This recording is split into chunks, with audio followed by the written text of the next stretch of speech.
Bonjour à tous, je me présente, Florent Le Cerf, fondateur de 135 Médias, une agence spécialisée dans la musique. Vous regardez Rap Deal, notre émission de vulgarisation du business de la musique, dont le 14e épisode est consacré au Discovery Mode. Dans ce nouvel épisode, on va parler d'un gros changement dans le streaming, le Discovery Mode de Spotify, où quand une plateforme propose de moins rémunérer les artistes en échange d'une grosse mise en avant. Cette vidéo sera divisée en 3 parties. On va expliquer le principe du Discovery Mode, on va parler des problématiques qu'il engendre, puis de la position des labels français sur ce programme. Première partie, le Discovery Mode de Spotify. Définissons d'abord ce qu'est le Discovery Mode. Spotify propose 2 types de playlists. D'une part, des playlists éditoriales, faites par des humains comme les playlists Fresh Rap ou Punchliner. D'autre part, des playlists algorithmiques qui, comme leur nom l'indique, vont être automatiquement générées selon vos goûts. On retrouve radio, découverte de la semaine ou radar de sortie. En adhérant au programme Discovery Mode de Spotify, la plateforme va pousser vos titres dans ses playlists algorithmique pour la faire découvrir à un maximum d'auditeurs. Mais ce n'est pas automatique. Si le public ne réagit pas aux morceaux poussés dans les playlists algorithmiques, Spotify va le retirer progressivement du programme. Par contre, si ça prend bien, Spotify promet des résultats impressionnants.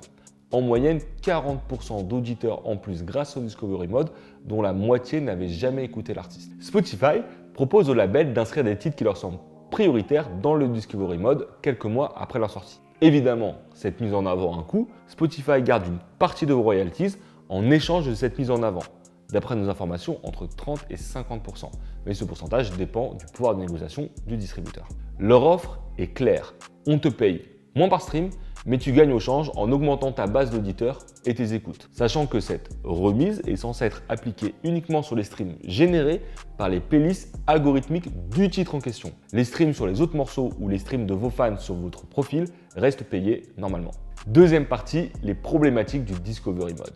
Pour Spotify, le Discovery Mode est un outil marketing ayant pour coût uniquement les commissions déduites des royalties des écoutes générées par le programme. Pour rappel, il semblerait être entre 30 et 50%. On a observé les résultats sur le titre d'un de nos artistes. Depuis que son single est rentré dans le Discovery Mode, son nombre d'écoutes quotidiennes a été multiplié par 3, dont la moitié des écoutes viennent des playlists algorithmiques. En théorie, le Discovery Mode est super intéressant, d'autant plus qu'il ne demande pas d'investir de l'argent pour lancer une campagne, il demande juste d'accepter une remise sur les résultats de la campagne. Pour un artiste en développement, c'est beaucoup plus accessible que d'aller faire une pub en radio ou de rémunérer un attaché de presse. Il y a aussi l'avantage de faire découvrir l'artiste à un plus large public et d'augmenter sa base d'auditeurs mensuels qui sera alerté de ses prochaines sorties. Donc oui, le Discovery Mode est rentable au global puisqu'il revient à partager les revenus d'écoute que l'artiste n'aurait pas eu naturellement.